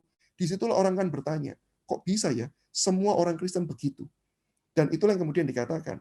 Dari situlah mereka melihat bukan karena kitanya, tetapi karena Allah yang bekerja di dalam dan melalui kita. Nah, itu penekanan yang kedua. Dan penekanan yang ketiga, Bapak Ibu, yang dipentingkan oleh kekristenan bukan sekedar perbuatan baik, tapi pemberitaan Injil. Sehingga kalau kita cuma berbuat baik, sangat mungkin orang tidak tahu bahwa alasan kita adalah karena kita sudah dikasih Kristus yang begitu besar. Sehingga tanpa kita memberitakan Injil, orang lain bisa jadi tidak tahu. Maka itu kenapa kita sebagai orang Kristen perlu mempresentasikan Injil, menunjukkan. Tetapi juga perlu memproklamasikan, menyatakan, menceritakan, memberitahukan, menyatakan kabar baik Injil Yesus Kristus. Nah, dari situlah orang baru tahu bedanya apa antara kita dengan kehidupan dari rekan-rekan yang lain. Sehingga di dalam hal ini kalau kita mengikuti pandangan seperti ini, jelas ini bukan kristenisasi. Oke, ini bukan kristenisasi. Oke. Itu untuk pertanyaan yang kedua, dan pertanyaan ketiga, bagaimana dengan gereja yang tidak mengkhotbahkan salib Kristus? Ya, saya jawab cepat aja ya. Ya, ada kurangnya sih. Cuman kita harus mengetahui bahwa setiap pengkhotbah tentu bergumul ya. Bergumul, kadang-kadang mereka juga gagal. Saya juga pernah salah Bapak Ibu menyampaikan sesuatu data begitu ya. Nah, disitulah kita terus perlu belajar, bukan bergantung kepada pembicara, tapi kita perlu belajar kebenaran Alkitab itu sendiri, dan pendeta hamba Tuhan pun juga perlu belajar. Sehingga saya mau katakan, ya kalau gereja yang tidak mengkhotbahkan salib Kristus ya disayangkan. Dan untuk itulah kita perlu mendoakan setiap pengkhotbah. Dan tidak gampang loh Bapak Ibu nyusun khotbah Bapak Ibu ya. Sehingga kalau kita pernah belajar nyusun khotbah, waduh itu berat. Maka doakanlah para pembicara, para hamba Tuhan supaya ketika berkhotbah kita boleh mengkhotbahkan berita Injil. Oke. Lalu jawab pertanyaan berikutnya. Apakah Pak Samuel familiar dengan ajaran Buddha Maitreya? Ipar saya Maitreya ya. Kalau iya bisa tolong jelaskan. Saya mendalami tidak, tetapi praktek Maitreya menekankan pada perbuatan dharma, perbuatan baik. Secara prinsip itu merupakan salah satu aliran dari Buddha Mahayana. Buddha itu kan bermacam-macam Bapak Ibu. Buddha Mahayana, Buddha Theravada. Kalau Buddha Theravada itu yang lebih menekankan kepada aspek ritualistik mereka bersemedi untuk kemudian lepas. Antara Buddha Mahayana itu aliran yang besar, kereta besar di mana di dalamnya ada Maitreya gitu ya. Nah, itu lebih menekankan pada perbuatan dharma, perbuatan baik, dan itu menjadi sebuah upaya kita untuk kemudian kita bisa melepaskan diri kita dari roda samsara, penderitaan itu, untuk kemudian nanti kita bisa menikmati kehidupan yang lebih baik. Nah, Buddha Maitreya itu pergabungan antara konsep Buddha Siddhartha Gautama yang di aliran Mahayana, dan juga Chinese Buddhism yang sudah bermain dengan faktor pengaruh tradisi-tradisi Tionghoa terkait dengan kelahiran kembalinya juga sudah mulai ada percampuran gitu ya. Detail-detailnya saya tidak mempelajari spesifik, tetapi kalau boleh dikatakan penekanannya kepada perbuatan dan baik. Oke, mereka contohnya begini. Ketika ritual berdoa, tujuannya apa? Ya supaya mengingat orang-orang yang sudah meninggal, mengingat leluhur-leluhur. Karena apa? Itu salah satu perbuatan baik. Dan kalau kita tahu bahwa itu adalah salah satu perbuatan baik hasil percampuran dari pandangan tradisional Chinese yang percaya pada adanya kita harus menghormati orang tua, orang yang lebih tua dari kita, bahkan setelah kemudian orang tersebut meninggal. Nah, ada percampuran-percampuran seperti itu. Ada yang menarik gabungan antara Kristen dan Buddha. Oke, dan kira-kira ya betul sih ada orang-orang Kristen yang mencampurkan ya, yang kemudian biasanya kita singkat dengan cara Bukris Bapak Ibu ya.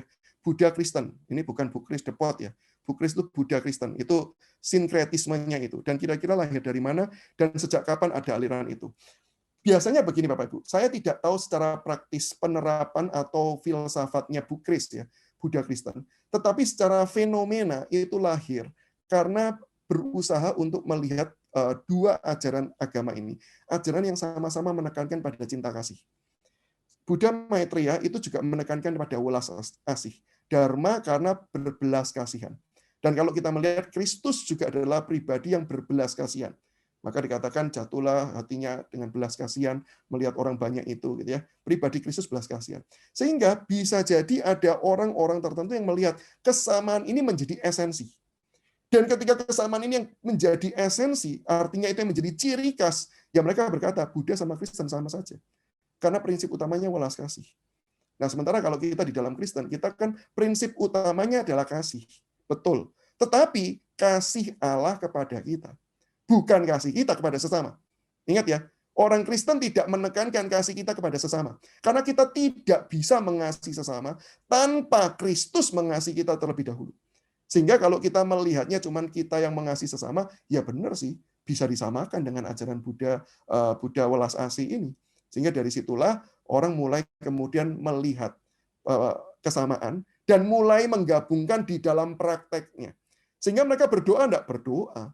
Kepada siapa? Saya ajak ipar saya berdoa dalam nama Yesus, dia mau. Di akhir dia berkata amin, amin gitu Bapak Ibu. Enggak masalah, karena apa? Ya bagi dia ini sama saja. Sama saja. Enggak ada perbedaannya. Nah, sehingga di dalam hal ini perlu untuk kemudian kita sebagai orang Kristen menekankan bahwa bukan perbuatan baik kita, tapi Allah yang mengasihi kita. Ketika sentralitas kita apa yang bisa saya lakukan, tidak heran banyak persamaan dengan agama manapun. Tetapi ketika sentralitas kita, Allah yang mengasihi kita, sampai rela mati di atas kayu salib menebus dosa kita, itu akan sangat berbeda dan bertentangan dengan ajaran-ajaran yang lain. Nah, kira-kira itu jawaban singkat saya tidak terlalu mendalami secara konsep ya. Tapi secara praktek, saya berhadapan dengan ipar saya yang demikian. Karena gereja karismatik, oh ini sambungan tadi ya, karismatik dan liberal tidak mengkorbankan salib Kristus, bagaimana dengan itu? Bapak Ibu begini, jawaban singkat saya ya. Di dalam pengajaran, saya juga mengajar di dalam akademi preaching yang diadakan oleh Grace Alone Ministry. Saya mengatakan bahwa khotbah-khotbah yang tidak bersentralkan kepada Injil, khotbah-khotbah yang tidak bersentralkan kepada Injil adalah khotbah-khotbah yang tidak tepat. Tidak tepat. Kenapa? Saya harus jujur mengakui salah satu alasannya, bisa jadi hamba Tuhannya memang tidak dididik untuk menggali kebenaran firman Tuhan dengan tepat. Kenapa? Karena kalau kita, ini apalagi disebutkan ya beberapa aliran, setahu saya aliran-aliran seperti karismatik, Pentakosta, itu memang lebih menekankan kepada faktor pengalaman hidup, faktor kemudian motivasi. Kenapa? Ya karena pendeta-pendetanya juga bukan lulusan-lulusan STT.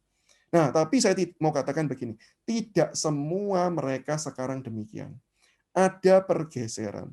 Mereka juga mulai belajar Alkitab dengan lebih mendalam. Sebagian orang sudah mulai juga mengubah. Mereka mau belajar bagaimana khotbah yang baik dan yang benar. Nah, sehingga di dalam hal ini, jelas saya mau katakan, ya bisa jadi faktornya karena itu hamba Tuhannya tidak belajar teologi dengan benar dan tepat, akibatnya bisa menghasilkan khotbah yang juga tidak berpusatkan kepada Kristus. Sehingga bagaimana kalau kita ada di gereja-gereja seperti itu, doakan hamba Tuhannya, dan kalau kita adalah termasuk golongan-golongan yang diberkati Tuhan, sekolahkan hamba-hamba Tuhannya supaya bisa berkhotbah dengan baik dan berkhotbah dengan benar. Oke, itu saja. Apakah boleh menanggap orang berkeyakinan lain sebagai kafir? Oh, jelas saya tidak merekomendasikan. Kenapa? Karena begini. Ini sebelum saya baca yang lain ya. Saya kritisi dulu bagian yang pertama ini. Karena begini, Bapak Ibu.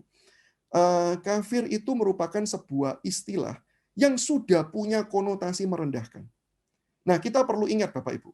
Istilah itu bukan cuma punya sebuah makna harafiah, tapi istilah itu juga punya kesan yang ditimbulkan.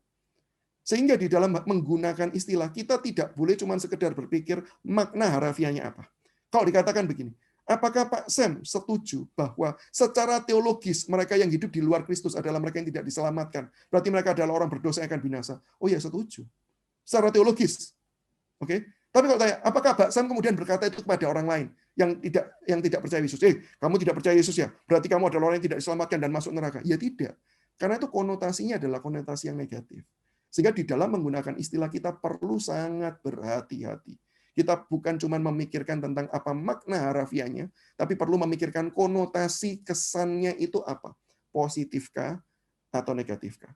Sehingga di dalam hal ini kalau sesuatu itu negatif dan tidak, misalnya gini, kalau kita menggunakan kata itu orang terberkati atau tidak. Nah, itu kan prinsip Paulus. Oke? Bukan cuma sekedar benar atau salah, kalau itu benar pertanyaannya boleh dilakukan, boleh atau tidak. Tergantung apakah itu mempertumbuhkan dia atau tidak. Kalau kita menyebut orang kafir, dia bertumbuh atau tidak? Apakah dia semakin mengenal Kristus? Apakah dia semakin mau rindu Kristus? Kalau jawabannya tidak, ya tidak perlu dipakai. Itu prinsip Alkitabnya. Sehingga segala mungkin hal itu benar, tapi tidak berguna di dalam rangka kita mengenalkan, menunjukkan tentang kasih Allah yang benar itu. Bukankah yang menyembah Allah lain itu selain Yesus penyembah berhala? Sekarang ini banyak hangat kasus Joseph Paul Chang. Bagaimana pendapat Bapak tentang orang Kristen yang vokal seperti ini? Nah, saya tetap berpendapat begini. Kita tidak bisa mengurangi kebenaran. Benar tetap harus dikatakan benar. Tetapi kebenaran juga perlu diekspresikan dengan cara yang benar dan tepat untuk bisa membawa orang melihat kebenaran tersebut. Oke. Sehingga di dalam hal ini saya percaya ada orang-orang yang ketika memberikan evaluasi kritis kepada agama lain, itu sampai ke ranahnya itu betul-betul menantang. Saya kurang setuju karena beberapa faktor. Kenapa? Satu, di dalam konteks Indonesia, saya batasi konteks Indonesia, itu adalah hal yang kontraproduktif. Orang tidak justru mau tahu kebenaran, orang semakin anti dengan apa yang akan kita sampaikan. Sehingga kalau tujuan kita memberitakan kebenaran, jelas itu cara yang salah dan cara yang tidak tepat berdasarkan konteks. Itu satu. Dan yang kedua, saya perlu tanya, ketika orang perlu menggunakan kalimat itu. Tanyanya apa? Apakah ada kata-kata lain, cara dan metode lain yang lebih efektif untuk kemudian bisa membawa orang melihat kebenaran? Kalau jawabannya ada, ganti. Kalau jawabannya gini, di dalam konteksku, di negaraku, di budayaku seperti ini, dan ini yang paling efektif, saya katakan go ahead, silakan. Tetapi kalau dia berkata gini, ya enggak juga sih, ada cara lain juga sih yang bisa diterima dan bisa lebih mengatakan kebenaran dan bisa lebih kemudian diterima, tidak membuat orang antipati, ya saya akan katakan, pilihlah cara yang lebih efektif. Sehingga di dalam hal ini, bicara konten, saya sepakat, tidak mengurangi kebenarannya. Tapi bicara tentang bagaimana cara menyampaikannya, saya harus berkata bahwa kita harus memilih cara yang paling efektif bagi orang-orang yang kita mau jangkau. Dan apalagi kalau kita sudah berbicara dalam lingkup global, masuk di dalam internet, berarti kita harus katakan, ini kita tidak bisa memikirkan cuma kelompok kita. Kita harus memikirkan semua jenis kelompok. Sehingga harus dipilih cara yang paling moderat. Oke. Nah, itu penekanan saya. Lalu yang kedua adalah begini, Bapak Ibu. Terkait dengan konten. Apakah perlu kita itu kemudian mengatakan segala sesuatunya tentang kebenaran? Saya mau katakan, kita perlu dan kita dipanggil sebagai orang Kristen memberitakan Injil. Jadi kalau itu terkait dengan Injil Yesus Kristus, beritakan. Oke. Tapi kalau itu terkait dengan agama lain, kepercayaan lain, tidak ada loh panggilan dalam Alkitab. Tidak ada loh panggilan. Yang ada adalah panggilan memberitakan Injil. Kalaupun kita perlu membicarakan dengan keyakinan yang lain, itu kan cuma sebagai jembatan. Sehingga kalau sebagai jembatan, perlu enggak sih kita tuh memberikan komentar-komentar yang enggak perlu, komentar-komentar yang kemudian menyakiti hati orang lain? Jelas jawabannya enggak perlu. Kalau tujuan kita jembatan, berarti kita harus pilih yang paling membuat orang itu bisa naik di atasnya untuk menghantar mereka mendengar akan Injil Yesus Kristus.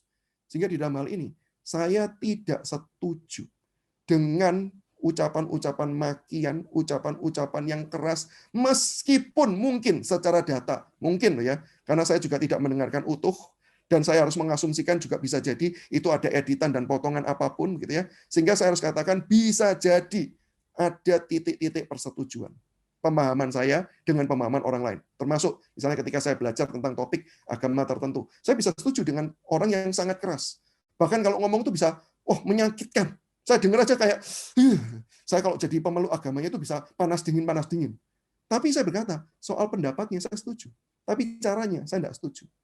Nah, sehingga di dalam hal ini saya mau katakan, penekanan Alkitab, kita memberitakan Injil. Kita bukan mengkritisi agama lain, kita bukan mau menang debat, tetapi tujuan kita adalah memakai semua cara itu untuk menghantar mereka, membuat halangan-halangan intelektualitasnya itu runtuh sehingga dia terbuka untuk mendengarkan tentang Injil Yesus Kristus. Satu contoh, Bapak Ibu ya, satu contoh terkait topik ini. Rekan saya, Pak Joli, itu pernah berkali-kali bercerita kalau dia penginjilan gitu ya, atau dia sedang bertemu dengan orang, misalnya wanita gitu ya, terkait dengan agama tertentu, dia akan tanya, kamu setuju enggak dengan pandangan poligami? Begitu. Nah, ini kan ngomongin poligami. Kalau ditanya, poligami ini isu kekristenan enggak? Jelas jawabannya bukan, Bapak Ibu. Dan itu enggak ada hubungannya sama Injil sama sekali. Tapi itu kan cuma jembatan. Setelah, ya saya juga enggak setuju, Pak. Terus, gitu ya, saya juga enggak setuju. Sama-sama enggak setuju. Ya, kalau Ibu dasarnya apa enggak setuju? Ya, dasarnya gini, dasar moralitas, dasar hati nurani, dan lain sebagainya. Oh iya, kalau saya percaya bahwa sebenarnya pernikahan itu kan menyimpulkan relasi antara Tuhan dengan umatnya. Dan Tuhan tuh rindu berelasi dengan intim dengan umatnya. Kenapa? Ya bahkan dia rela masuk datang dalam dunia, mati di kayu salib. Nah, itu kan poin Injilnya. Sehingga poligami ini cuma di awal doang. Itu bukan isu utama yang membuat orang itu percaya bahwa poligami itu salah. Kita tidak pernah punya tujuan itu, Bapak Ibu. Tidak usah ngurusin rumah tangga orang. Saya setuju. Iya. Itu cuma alat jembatan untuk kita itu bisa punya titik temu berbicara. Nah, kalau di dalam teori penginjilan itu ada yang disebut teori yang resonate. Jadi membuat resonansi yang sama untuk kemudian kita dismantle, menunjukkan kekeliruan pandangan yang dipercayai untuk kita bisa masuk pada Injil Yesus Kristus. Sehingga di dalam hal ini, karena cuma jembatan, gunakan jembatan dengan baik dan dengan tepat. Dan panggilan kita memberitakan Injil Yesus Kristus. Nah, itu kira-kira jawaban saya. Tapi soal Joseph Paul Chang-nya saya nggak tanggepin ya. Saya karena memang tidak mau masuk ke dalam ranah dilematis, menanggapi tentang isu-isu orang tertentu, tapi ini pandangan yang bisa jadi mewakili siapapun. Oke, terima kasih, dan nampaknya sudah tidak ada pertanyaan lagi sih. Atau nggak tahu apakah ada pertanyaan yang disampaikan melalui panitia. Kayaknya sudah nggak ada pertanyaan lagi deh. Dan untuk waktu karena sudah kita tutup aja ya. Oke, ada yang tanya bagaimana dengan cerita ama yang Ya, minggu lalu. Minggu lalu saya cerita tentang ama saya. Oh. Ya, mau tahu apanya ya Bu Vira ya? Saya bingung nih kalau tanya bagaimana dengan cerita ama minggu lalu. Ini terkait dengan pertanyaan yang mana ya? Sebentar saya cek ini. Oh, nggak ada. Sebelumnya belum pernah tanya. Mungkin kalau boleh. Oh, endingnya. Ibunya pengen tahu endingnya. Ya, bersyukur ama saya percaya Yesus, Bapak Ibu. Jadi bukan saya yang memang murni memberitakan Injil, jadi saya memberitakan Injil, lalu juga beberapa pendeta yang ada di gereja saya juga saya undang untuk memberitakan Injil, jadi bersyukur pada akhirnya ama saya mau percaya di dalam Yesus Kristus. Puji Tuhan, pada akhirnya juga beliau mau dibaptis. Ya, itu semua anugerah Tuhan, bukan karena upaya kita. Itu endingnya sih, Bapak Ibu. Dan nanti ya, kalau mau cerita detailnya, pas ketemu di surga, Bapak Ibu, bisa tanya cerita detailnya. Ya.